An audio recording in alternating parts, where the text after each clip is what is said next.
ರೇಣುಕಾಸ್ವಾಮಿ ಕೊಲೆ ಪ್ರಕರಣದಲ್ಲಿ Darshan and gang court ವಿಚಾರಣೆಗೆ ಹಾಜರಾಗಿದೆ. ಬೆಂಗಳೂರಿನ 57ನೇ ಸಿಸಿಎಚ್ ಕೋರ್ಟ್ನಲ್ಲಿ ವಿಡಿಯೋ ಕಾನ್ಫರೆನ್ಸ್ ಮೂಲಕ 7 ಆರೋಪಿಗಳ ವಿಚಾರಣೆ ನಡೆಸಲಾಯಿತು. ಬ್ಲೂ ಪುಲ್ ಓವರ್ ಧರಿಸಿ ದರ್ಶನ್ ವಿಚಾರಣೆಗೆ ಹಾಜರಾಗಿದ್ರು. ಈ ವೇಳೆ ಸಾಕ್ಷಿಗಳ ಪಟ್ಟಿ ನೀಡಿ ಆರೋಪಿಗಳನ್ನ ಖುದ್ದು ಕೋರ್ಟ್ಗೆ ಹಾಜರುಪಡಿಸಿ ಅಂತ ಕೋರ್ಟ್ಗೆ ದರ್ಶನ್ ಪರ ವಕೀಲ ಸುನಿಲ್ ಮನವಿ ಮಾಡಿದ್ರು. ಆದ್ರೆ ಈ ಹಿಂದೆ ಸಾಕ್ಷಿಗಳನ್ನ ಹಾಜರುಪಡಿಸಿದ್ದಾಗಾದ ಸಮಸ್ಯೆ ಗೊತ್ತಿದೆ. ಸಾಕ್ಷಿಗಳ ಖುದ್ದು ಹಾಜರಿ ಸಾಧ್ಯವೇ ಇಲ್ಲ ಅಂತ ಕೋರ್ಟ್ ಪ್ರತಿಕ್ರಿಯಿಸಿದೆ.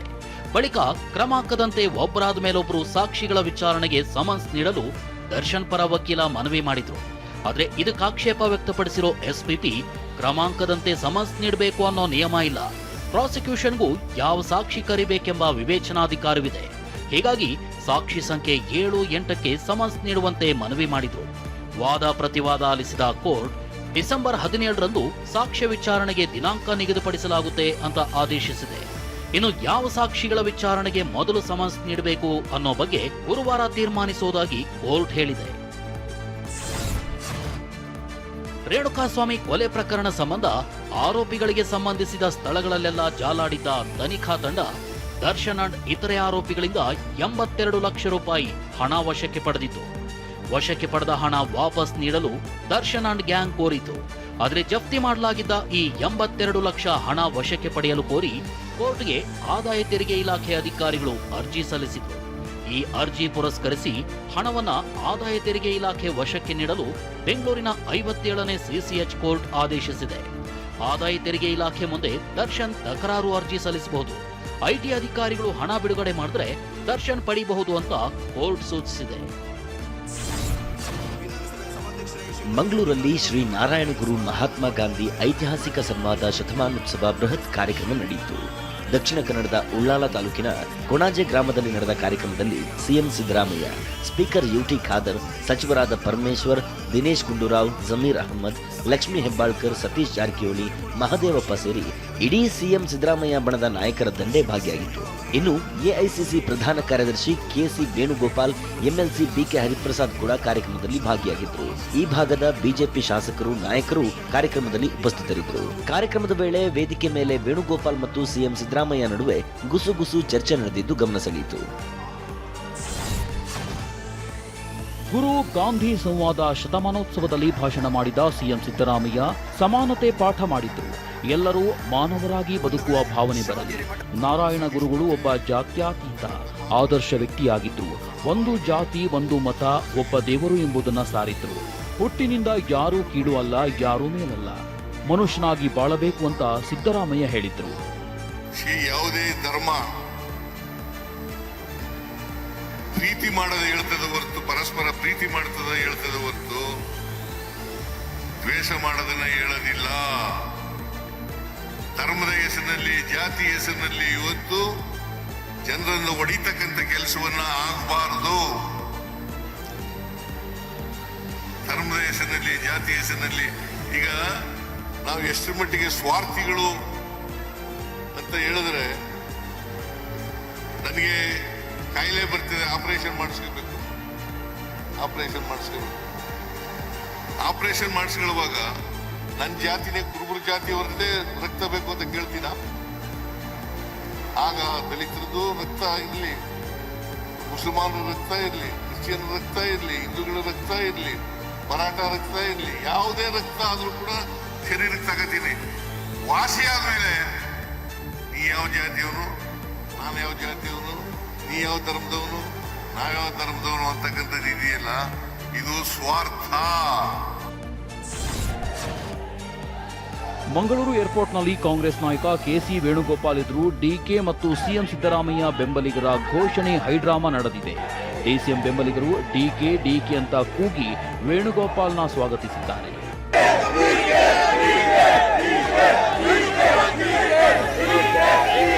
ಮತ್ತೊಂದೆಡೆ ಸಿದ್ದರಾಮಯ್ಯ ಬೆಂಬಲಿಗರು ಸಿಎಂ ಆಗಮನದ ವೇಳೆ ಪೂರ್ಣಾವಧಿ ಸಿಎಂ ಎಂದು ಘೋಷಣೆ ಕೂಗಿ ಶಕ್ತಿ ಪ್ರದರ್ಶಿಸಿದ್ದಾರೆ. ಈ ಘೋಷಣೆಗಳ ಬಗ್ಗೆ ಪ್ರತಿಕ್ರಿಯಿಸಿದ ಡಿಸಿಎಂ ಡಿಕೆ, ಅಭಿಮಾನಿಗಳು ಘೋಷಣೆ ಕೂಗ್ತಾರೆ, ಅದರಲ್ಲಿ ತಪ್ಪೇನಿದೆ? ರಾಜಕಾರಣದಲ್ಲಿ ಧಿಕ್ಕಾರ, ಘೋಷಣೆ ಇವೆಲ್ಲ ಸಹಜ ಅಂದ್ರು. ರಾಜಕೀಯ ಶಾಶ್ವತ ಅಲ್ಲ ಅನ್ನೋ ಸಿದ್ದರಾಮಯ್ಯ ಹೇಳಿಕೆ ಸರಿಯಾಗಿದೆ ಅಂತ ಸಚಿವ ಸತೀಶ್ ಜಾರಕಿಹೊಳಿ ಹೇಳಿದ್ದಾರೆ.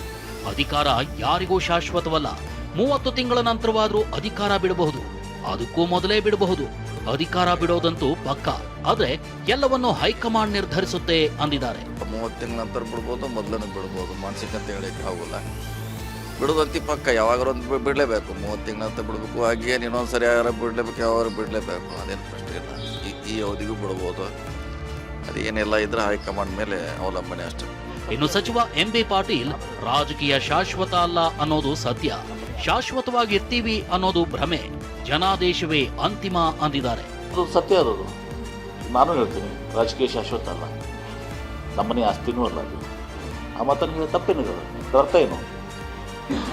ರಾಜಕೀಯ ಅಲ್ಲ, ಮನುಷ್ಯನ ಜೀವನವೇ ಶಾಶ್ವತ ಅಲ್ಲ.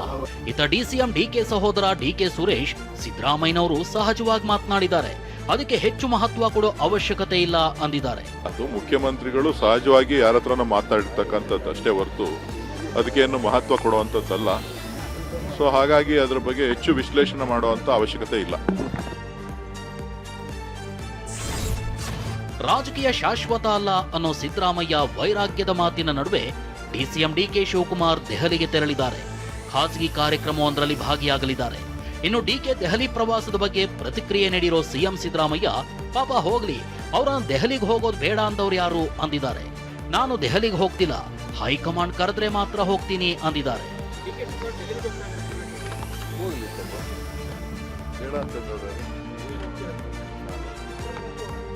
ಕರೆದ್ರೆ ಮಾತ್ರ ಹೋಗ್ತೀನಿ, ನಾನು ಹೋಗ್ತಾ ಇಲ್ಲ, ಕರೆದ್ರೆ ಹೋಗ್ತೀನಿ.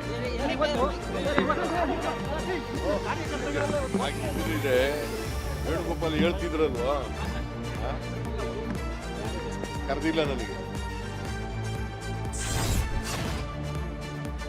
ಬಿಜೆಪಿ ರಾಜ್ಯಾಧ್ಯಕ್ಷರ ಸ್ಥಾನದಿಂದ ವಿಜಯೇಂದ್ರರ ಬದಲಾವಣೆಗೆ ಪಟ್ಟು ಹಿಡಿದಿರೋ ಬಿಜೆಪಿ ಪ್ರತ್ಯೇಕ ಬಣ ದೆಹಲಿಯಲ್ಲೇ ಬೀಡು ಬಿಟ್ಟಿದೆ. ಶಾಸಕ ರಮೇಶ್ ಜಾರಕಿಹೊಳಿ ನೇತೃತ್ವದಲ್ಲಿ ಕುಮಾರ್ ಬಂಗಾರಪ್ಪ, ಶ್ರೀಮಂತ್ ಪಾಟೀಲ್, BP ಹರೀಶ್, BV ನಾಯಕ್ ಒಳಗೊಂಡ ತಂಡ ಕೇಂದ್ರ ಸಚಿವ V ಸೋಮಣ್ಣ ಸೇರಿ ಹಲವು ಬಿಜೆಪಿ ನಾಯಕರನ್ನ ಭೇಟಿಯಾಗಿದೆ. ಕೇಂದ್ರ ಸಚಿವ ಕುಮಾರಸ್ವಾಮಿ ಅವರನ್ನು ಭೇಟಿ ಮಾಡಿ ಚರ್ಚಿಸಿದೆ. ಇನ್ನು ಬಿಜೆಪಿ ಪ್ರತ್ಯೇಕ ಬಣದ ದೆಹಲಿ ಪ್ರವಾಸದ ಬಗ್ಗೆ ಬಿಜೆಪಿ MLC CT ರವಿ ಪ್ರತಿಕ್ರಿಯೆ ನೀಡಿದ್ದು, ವ್ಯಕ್ತಿಗಿಂತ ಪಕ್ಷ ದೊಡ್ಡದು ಹಾಗೂ ಪಕ್ಷಕ್ಕಿಂತ ದೇಶ ದೊಡ್ಡದು ಅಂದಿದ್ದಾರೆ. ವ್ಯಕ್ತಿಗಿಂತ ಪಕ್ಷ ದೊಡ್ಡದು, ಪಕ್ಷಕ್ಕಿಂತ ದೇಶ ದೊಡ್ಡದು. ದೇಶಕ್ಕಿಂತ ನಮ್ಮ ಪಕ್ಷವೂ ದೊಡ್ಡದಲ್ಲ, ನಮ್ಮ ಯಾವುದೇ ಸಿದ್ಧಾಂತಗಳು ದೊಡ್ಡದಲ್ಲ, ದೇಶವೇ ದೊಡ್ಡದು. ಹಾಗೆಯೇ ವ್ಯಕ್ತಿ ಮತ್ತು ಪಕ್ಷದ ನಡುವೆ ನಿರ್ಣಯ ಬಂದಾಗ ವ್ಯಕ್ತಿಗಿಂತ ಪಕ್ಷವೇ ದೊಡ್ಡದು. ಆ ನೆಲೆಯಲ್ಲೇ ನಾವು ಕೆಲಸ ಮಾಡ್ತಾ ಬಂದಿದ್ದೀವಿ. ಉಳಿದವ್ರ ಹತ್ರನೂ ಅದನ್ನೇ ಅಪೇಕ್ಷೆ ಪಡ್ತೀವಿ. ಅತ್ಯಾಚಾರ ಪ್ರಕರಣದಲ್ಲಿ ಜೆಡಿಎಸ್ ಮಾಜಿ ಸಂಸದ ಪ್ರಜ್ವಲ್ ರೇವಣ್ಣ ಶಿಕ್ಷೆ ಅಮಾನತಿನಲ್ಲಿಟ್ಟು ಜಾಮೀನು ನೀಡೋದಕ್ಕೆ ಹೈಕೋರ್ಟ್ ನಿರಾಕರಿಸಿದೆ. ಜೀವಿತಾವಧಿ ಸೆರೆವಾಸದ ಶಿಕ್ಷೆಯನ್ನ ಪ್ರಶ್ನಿಸಿ ಪ್ರಜ್ವಲ್ ಹೈಕೋರ್ಟ್ಗೆ ಮೇಲ್ಮನವಿಯನ್ನ ಸಲ್ಲಿಸಿದ್ರು. ಆದ್ರೆ ನ್ಯಾಯಾಧೀಶರಾದ KS ಮುದಗಲ್, T ವೆಂಕಟೇಶ್ ನಾಯ್ಕ್ ಅವರಿದ್ದ ಪೀಠ ಪ್ರಜ್ವಲ್ ಅರ್ಜಿಯನ್ನ ವಜಾಗೊಳಿಸಿದೆ. ಹೈಕೋರ್ಟ್ ಆದೇಶ ಪ್ರಶ್ನಿಸಿ ಪ್ರಜ್ವಲ್ ಸುಪ್ರೀಂ ಕೋರ್ಟ್ ಮೆಟ್ಟಿಲೇರಿದ್ದಾರೆ. ಇದೇ ವೇಳೆ ನ್ಯಾಯಾಧೀಶರ ಮೇಲೆ ಪಕ್ಷಪಾತದ ಆರೋಪ ಇದೆ. ಹೀಗಾಗಿ ಪ್ರಕರಣವನ್ನ ಬೇರೆ ನ್ಯಾಯಾಧೀಶರಿಗೆ ವರ್ಗಾಯಿಸುವಂತೆ ಕೋರಿ ಸುಪ್ರೀಂ ಕೋರ್ಟ್ಗೆ ಪ್ರಜ್ವಲ್ ಅರ್ಜಿ ಸಲ್ಲಿಸಿದ್ದಾರೆ. ಇನ್ನು ಪ್ರಜ್ವಲ್ ರೇವಣ್ಣ ಅರ್ಜಿಯನ್ನ ಹೈಕೋರ್ಟ್ ವಜಾ ಮಾಡಿರುವುದನ್ನ ಹಾಸನ ಬಿಜೆಪಿ ಮುಖಂಡ ವಕೀಲ ದೇವರಾಜೇಗೌಡ ಸ್ವಾಗತಿಸಿದ್ದಾರೆ. ತಪ್ಪು ಯಾರೇ ಮಾಡಿದ್ರೂ ಶಿಕ್ಷೆ ಆಗುತ್ತೆ ಎಂದಿದ್ದಾರೆ. ಹೈಕೋರ್ಟ್ ಏನು ಕರ್ನಾಟಕ ಉಚ್ಚ ನ್ಯಾಯಾಲಯ ತೀರ್ಪು ಕೊಟ್ಟಿದೆ, ಅದನ್ನೆಲ್ಲ ಸ್ವಾಗತಿಸಬೇಕು. ನಾವು ಹಲವಾರು ನ್ಯೂನ್ಯತೆಗಳು ಕಂಡು ಬಂದಿದ್ದು, ಅದನ್ನು ವಕೀಲರು ಕೂಡ ಸಮರ್ಥ ರೀತಿಯಲ್ಲಿ ವಾದ ಮಂಡನೆ ಮಾಡಿದ್ದು ನಾವು ಅಂದ್ಕೊಂಡಿದ್ದೇವೆ. ನಮಗೆ ತಪ್ಪು ಯಾರೇ ಮಾಡಿದ್ರು ಕೂಡ ನಾವು ಅದನ್ನು ಶಿಕ್ಷೆ ಕೊಡಲೇಬೇಕು, ಅದರಲ್ಲಿ ಯಾವುದೇ ಬೇರೆ ವ್ಯತ್ಯಾಸ ಇಲ್ಲ. ಮಂಡ್ಯ ಜಿಲ್ಲೆ ಶ್ರೀರಂಗಪಟ್ಟಣದಲ್ಲಿ ಮಾಲಾಧಾರಿಗಳ ಸಂಕೀರ್ಣ ಯಾತ್ರೆ ವೇಳೆ ಮಾಲಾಧಾರಿಗಳು ಜಾಮಿಯಾ ಮಸೀದಿ ಕಡೆ ನುಗ್ಗಲು ಯತ್ನಿಸಿದ್ದಾರೆ. ಕೇಸರಿ ಧ್ವಜ ತಿರುಗಿಸಿ ಮಸೀದಿ ಜಾಗ ನಮ್ಮದು ಅಂತ ಘೋಷಣೆ ಕೂಗಿದ್ದಾರೆ. ಈ ವೇಳೆ ಹನುಮ ಮಾಲಾಧಾರಿಗಳು ಹಾಗೂ ಪೊಲೀಸರ ನಡುವೆ ತಳ್ಳಾಟ ನೂಕಾಟ ನಡೆದಿದೆ. ಮಾಲಾಧಾರಿಗಳು ಮಸೀದಿ ಬಳಿ ವೃತ್ತದಲ್ಲಿ ನಿಂಬೆಹಣ್ಣು ಇಟ್ಟು ಕರ್ಪೂರ ಹಚ್ಚಿ ಪೂಜಿಸಿದ್ದಾರೆ. ಜಾಮಿಯಾ ಮಸೀದಿ ಮುಂದೆ ಕುಳಿತು ಭಜನೆಯನ್ನ ಮಾಡಿದ್ದಾರೆ. ಈ ವೇಳೆ SP ಮಲ್ಲಿಕಾರ್ಜುನ ಬಾಲದಂಡಿ ಮಾಲಾಧಾರಿಗಳ ಮನವೊಲಿಸಿದ್ದಾರೆ. SP ಮನವೊಲಿಕೆ ನಂತರ ಹನುಮ ಮಾಲಾಧಾರಿಗಳು ಮುಂದೆ ಸಾಗಿದ್ದಾರೆ. ರಂಗನಾಥ ದೇವಾಲಯದ ಬಳಿ ಮೆರವಣಿಗೆ ಸಮಾಪ್ತಿಯಾಗಿದೆ. ಸಮಾಜವಾದಿ ಪಕ್ಷದ ಸಂಸದ ಲೋಕಸಭೆಯಲ್ಲಿ ಜಿಹಾದ್ ಸಾರುವ ಮಾತನಾಡಿ ವಿವಾದಕ್ಕೆ ಗುರಿಯಾಗಿದ್ದಾರೆ. ಉತ್ತರ ಪ್ರದೇಶದ ರಾಂಪುರ ಸಂತಸ ಮೊಹಿಬುಲ್ಲಾ ನದ್ವಿ ದೇಶದಲ್ಲಿ ಮುಸ್ಲಿಮರ ಮೇಲೆ ದಬ್ಬಾಳಿಕೆ ನಡೆಯುತ್ತಿದೆ, ಇದು ಮುಂದುವರಿದ್ರೆ ಜಿಹಾದ್ ಸಾರಬೇಕಾಗುತ್ತೆ ಎಂದಿದ್ದಾರೆ.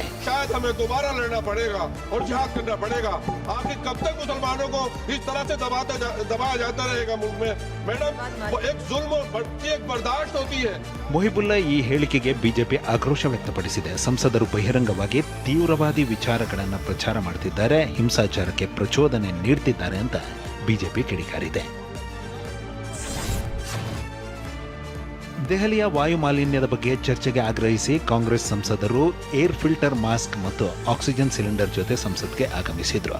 ಹರಿಯಾಣ ಕಾಂಗ್ರೆಸ್ ಸಂಸದ ದೀಪೇಂದರ್ ಕೂಡ ಮಾಸ್ಕ್ ಧರಿಸಿ ಸಂಸತ್ಗೆ ಬಂದರೆ, ಉತ್ತರ ಪ್ರದೇಶ ಕಾಂಗ್ರೆಸ್ ಸಂಸದ ಇಮ್ರಾನ್ ಮಸೂದ್ ಆಕ್ಸಿಜನ್ ಸಿಲಿಂಡರ್ ಸಮೇತ ಸಂಸತ್ಗೆ ಬಂದರು. ದೆಹಲಿ ಸೇರಿದಂತೆ ಹಲವು ರಾಜ್ಯಗಳಲ್ಲಿ ವಾಯು ಮಾಲಿನ್ಯ ತೀವ್ರಗೊಂಡಿದೆ. ನಾವು ವಿಷಯುಕ್ತ ಗಾಳಿ ಸೇವಿಸುವಂತಾಗಿದೆ. ಈ ವಿಚಾರದಲ್ಲಿ ಪ್ರಧಾನಿ ಮೋದಿ ಮಧ್ಯಪ್ರವೇಶ ಮಾಡಬೇಕು, ವಾಯು ಮಾಲಿನ್ಯ ನಿಯಂತ್ರಣಕ್ಕೆ ಕ್ರಮ ಕೈಗೊಳ್ಳಬೇಕು, ಈ ಬಗ್ಗೆ ಸಂಸತ್ನಲ್ಲಿ ಚರ್ಚೆಗೆ ಅವಕಾಶ ನೀಡಬೇಕು ಅಂತ ಕಾಂಗ್ರೆಸ್ ಸಂಸದರು ಆಗ್ರಹಿಸಿದ್ದಾರೆ. आज ऐसी स्थिति आ गई कि हम जहरीली वायु में जीने पे विवश हो रहे हैं. इस विषय को गंभीरता से लिया जाए. स्वयं प्रधानमंत्री जी इसके अंदर आगे आए.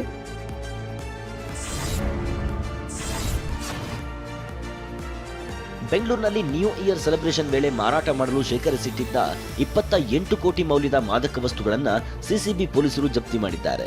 ಸಿಸಿಬಿ ಮಾದಕ ದ್ರವ್ಯ ನಿಗ್ರಹ ದಳ 2 ಪ್ರತ್ಯೇಕ ಪ್ರಕರಣಗಳಲ್ಲಿ 10 ಕೆಜಿ ಎಂಡಿಎಂಎ ಕ್ರಿಸ್ಟಲ್ ಸೀಸ್ ಮಾಡಿದೆ.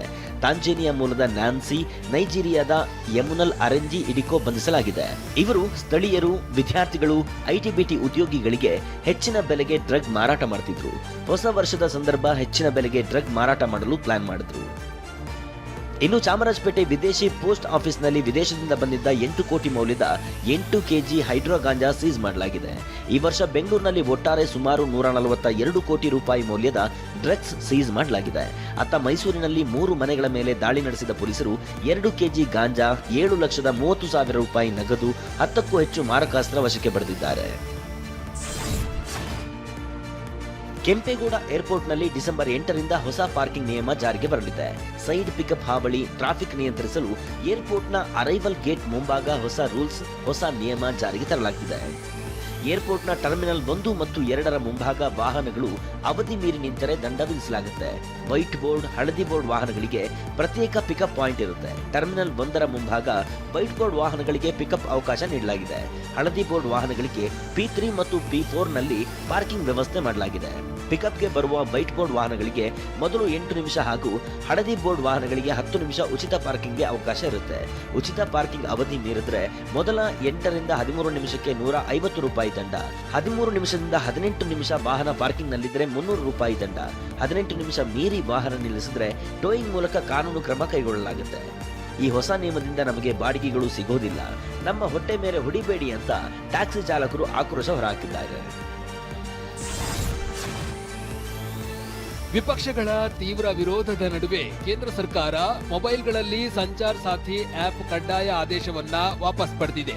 90 ದಿನಗಳ ಒಳಗೆ ಎಲ್ಲಾ ಮೊಬೈಲ್ಗಳಲ್ಲಿ ಸಂಚಾರ್ ಸಾಥಿ ಆಪ್ ಅನ್ನ ಫ್ರೀ ಇನ್ಸ್ಟಾಲ್ ಮಾಡಬೇಕು ಅಂತ ಕೇಂದ್ರ ಸರ್ಕಾರ ಮೊಬೈಲ್ ಕಂಪನಿಗಳಿಗೆ ಆದೇಶವನ್ನ ನೀಡಿತ್ತು. ಇದರಿಂದ ಖಾಸಗಿತನದ ಉಲ್ಲಂಘನೆಯಾಗುತ್ತೆ. ಸರ್ಕಾರ ಮೊಬೈಲ್ ಬಳಕೆದಾರರ ಸಂದೇಶ, ಕರೆಗಳು, ವಿಡಿಯೋ ಫೋಟೋಗಳನ್ನ ನೋಡಬಹುದು. ಸರ್ಕಾರ ನಾಗರಿಕರ ಖಾಸಗಿತನಕ್ಕೆ ಧಕ್ಕೆ ತರ್ತಿದೆ ಅಂತ ವಿಪಕ್ಷಗಳು ಆಕ್ರೋಶ ಹೊರಹಾಕಿದ್ವು. ಇದರ ಬೆನ್ನಲ್ಲೇ ಕೇಂದ್ರ ಸರ್ಕಾರ ಮೊಬೈಲ್ಗಳಲ್ಲಿ ಕಡ್ಡಾಯ ಪ್ರೀ ಇನ್ಸ್ಟಾಲೇಷನ್ ಆದೇಶವನ್ನ ವಾಪಸ್ ಪಡೆದಿದೆ. ಹವಾಮಾನ ವೈಪರೀತ್ಯ ಹಿನ್ನೆಲೆಯಲ್ಲಿ ರಾಜ್ಯದಲ್ಲಿ ತರಕಾರಿ ಬೆಲೆ ಗಗನಕ್ಕೇರಿದೆ. ಅದರಲ್ಲೂ ನುಗ್ಗೆಕಾಯಿ, ಟೊಮೆಟೊ ಬೆಲೆ ಗ್ರಾಹಕರನ್ನ ಕಂಗೆಡಿಸಿದೆ. ತಿಂಗಳ ಹಿಂದೆ 50ರಿಂದ 70 ರೂಪಾಯಿ ಇದ್ದ ಕೆಜಿ ನುಗ್ಗೆಕಾಯಿ ಈಗ 500ರಿಂದ 600 ರೂಪಾಯಿ ಆಗಿದೆ. ಸರ್ ಹೇಗಿದೆ ಸರ್ ನುಗ್ಗೆಕಾಯಿ ಬೆಲೆ? ನುಗ್ಗೆಕಾಯಿ 500 ರೂಪಾಯಿ ಇದೆ ಸರ್. ಈಗ ಬರ್ತಾ ಇದೆಯಾ ಸರ್ ಅದು, ಅಂದ್ರೆ ಮಾರ್ಕೆಟ್ ಬರ್ತಾ ಇದೆಯಾ ಅಥವಾ ಹೇಗೆ ಸರ್? ಸರ್ ಅದು ಲೋಕಲ್ಲು ಇಲ್ಲಿ ಯಾವುದು ಬರ್ತಾ ಇಲ್ಲ, ಬೆಂಗಳೂರಿಂದ ತರಿಸ್ತಾ ಇರೋದು ಅದು ಅಲ್ಲೇ ಬಜಾರಲ್ಲೇ 450-480 ಇದೆ. ಇಲ್ಲಿ ಬರೀ ಒಂದು 20 ರೂಪಾಯಿ 10 ರೂಪಾಯಿ ಮೆಡಿಕಲ್ ಇದು ಮಾಡ್ತೀವಿ ಸರ್. ಆದ್ರೆ ಯಾವಾಗ ಇಷ್ಟು ಬೆಲೆ ಕೇಳಿದ್ರ ನೀವು ಅಂತ? ಇವತ್ತೇ ಫಸ್ಟ್ ಟೈಮ್ ಅಂತ ಕೇಳಿದ್ದಾರೆ.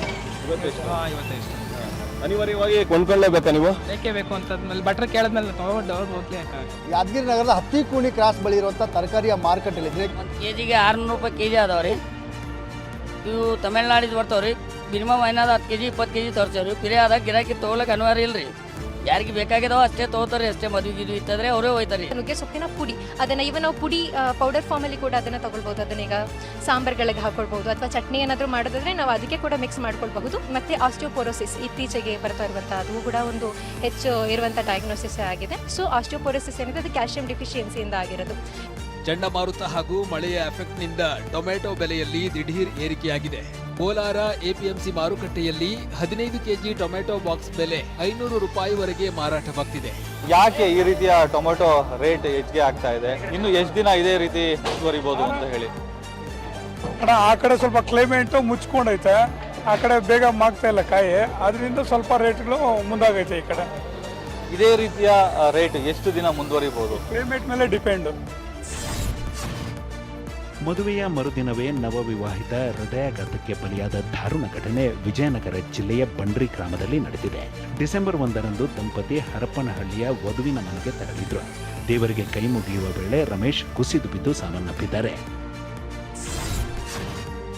ಚಾಮರಾಜನಗರ ಜಿಲ್ಲೆಯ ತಮಿಳುನಾಡಿನ ಗಡಿ ಅರಳವಾಡಿ ಮತ್ತು ತಾಳವಾಡಿ ಗ್ರಾಮದ ಬಳಿ 40ಕ್ಕೂ ಹೆಚ್ಚು ಕಾಡಾನೆಗಳು ಬೀಡು ಬಿಟ್ಟಿವೆ. ಗಜಪಡೆಯನ್ನ ಕಾಡಿಗಟ್ಟುವಂತೆ ಗ್ರಾಮಸ್ಥರು ಆಗ್ರಹಿಸಿದ್ದಾರೆ. ಹೆತ್ತವರೇ ಬೇಡವೆಂದು ಬಿಟ್ಟು ಹೋದ ನವಜಾತ ಶಿಶುವಿಗೆ ಬೀದಿ ನಾಯಿಗಳೇ ಕಾವಲಾಗಿ ನಿಂತಿವೆ. ಪಶ್ಚಿಮ ಬಂಗಾಳದಲ್ಲಿ ನಾದಿಯಾ ಜಿಲ್ಲೆಯ ರೈಲ್ವೆ ಕಾರ್ಮಿಕ ಕಾಲೋನಿಯಲ್ಲಿ ಈ ಘಟನೆ ನಡೆದಿದೆ ಎನ್ನಲಾಗಿದೆ. ರಸ್ತೆ ಬದಿ ಹಸುಗೂಸು ಪತ್ತೆಯಾಗಿದೆ. ಮಗು ಅಳುವಿನ ಸದ್ದು ಕೇಳಿದ ನಾಯಿಗಳು ಮಗುವನ್ನು ಸುತ್ತುವರಿದು ರಾತ್ರಿ ಇಡೀ ಕಾವಲು ಕಾದಿದೆ. ಬೆಳಿಗ್ಗೆ ಸ್ಥಳೀಯರಿಗೆ ವಿಚಾರ ಗೊತ್ತಾಗಿ ಆಸ್ಪತ್ರೆಗೆ ದಾಖಲಿಸಿದ್ದಾರೆ ಎನ್ನಲಾಗಿತ್ತು ಎಂದು ಸ್ಥಳೀಯರು ಹೇಳಿದ್ರು. ಆದರೆ ಇದು ಎಐ ಫೋಟೋ ಎಂದು ಹೇಳಲಾಗುತ್ತಿದೆ. ದಕ್ಷಿಣ ಆಫ್ರಿಕಾ ವಿರುದ್ಧದ 2ನೇ ಏಕದಿನ ಪಂದ್ಯದಲ್ಲಿ ಟೀಂ ಇಂಡಿಯಾ ಸೋತಿದೆ. 3 ಏಕದಿನ ಪಂದ್ಯಗಳ ಸರಣಿಯ ಈ 2ನೇ ಪಂದ್ಯ ಛತ್ತೀಸ್ಗಢದ ರಾಯ್ಪುರದ SVNS ಸ್ಟೇಡಿಯಂನಲ್ಲಿ ನಡೆಯಿತು. ಪಂದ್ಯದಲ್ಲಿ ದಕ್ಷಿಣ ಆಫ್ರಿಕಾ 4 ವಿಕೆಟ್ಗಳ ಜಯ ಸಾಧಿಸಿದೆ. ಟೀಂ ಇಂಡಿಯಾ 50 ಓವರ್ಗಳಲ್ಲಿ 5 ವಿಕೆಟ್ ನಷ್ಟಕ್ಕೆ 358 ರನ್ ಕಲೆ ಹಾಕಿತ್ತು. ಗುರಿ ಬೆನ್ನತ್ತಿದ ದಕ್ಷಿಣ ಆಫ್ರಿಕಾ ತಂಡ 49.2 ಓವರ್ನಲ್ಲಿ 6 ವಿಕೆಟ್ ನಷ್ಟಕ್ಕೆ 359 ರನ್ ಸಿಡಿಸಿದೆ.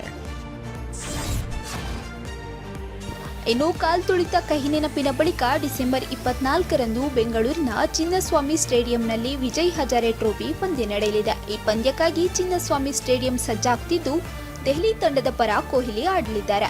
ಆದರೆ ಪಂದ್ಯ ವೀಕ್ಷಣೆಗೆ ಸಾರ್ವಜನಿಕರಿಗೆ ಪ್ರವೇಶ ನಿರ್ಬಂಧಿಸಲಾಗಿದೆ.